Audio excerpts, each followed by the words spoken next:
here with Alice Fleerackers at CSPC 2019, and we just got out of the Creating SciComm panel. Alice, great panel. Thanks. What would be one thing you would want people to take away from the panel? I think for me, the most inspiring thing about this panel was just seeing everybody from all walks of life. We had policymakers, we had scientists, we had students, all of them doing visual science communication. So for me, the big takeaway is that everybody is creative, or everybody has the power to be creative, and that leveraging that creativity can end up with really amazing things. What do you see as the biggest issues in the field of science communication? How do you see those issues being addressed? Tiny question, no problem. I think that there's a lot of issues going on in science communication right now. We could talk about fake news, we could talk about disinformation. But I think for me, some of the biggest issues really center around this idea of access. There's just a pure financial or infrastructure level issue of access where still so many of our scientific publications are not available to most of the public, to most of people in society. And so there are some really amazing organizations that are pushing for more open access publishing, that are offering tools to be able to find open access publications more easily.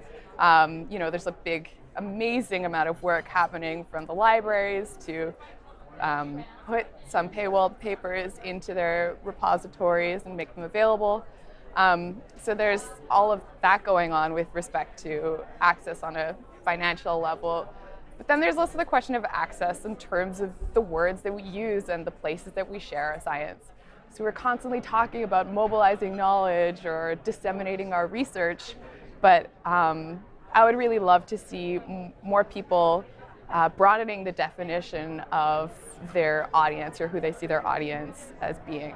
So I'm inspired by the communicators and the scientists and researchers who are using social media, who are blogging, who are becoming science artists and photographers and just sharing their work in some more unexpected places, using language or tools that are a little easier for people to engage with without that expertise and that jargon that we're so used to within academia. On that note, actually, there's a saying that goes, science tells us how to get to other planets, but art tells us why. What role do you see art and mass media specifically in playing in communicating science? I mean, art is really powerful. I think we are super visual creatures. And, this is hard for me to say because I'm a writer and I really love words. But sometimes it's just so much faster and more powerful to use an image to communicate something. And that's so true for something like science, where sometimes it's really hard to visualize really technical ideas without the help of a little bit of art, or there's some amazing science cartoonists, or even just something as basic as an infographic. So don't underestimate the power of art. To sum up, CSPC 2019 is delighted to have you here. What have been your favorite moments of the conference so far?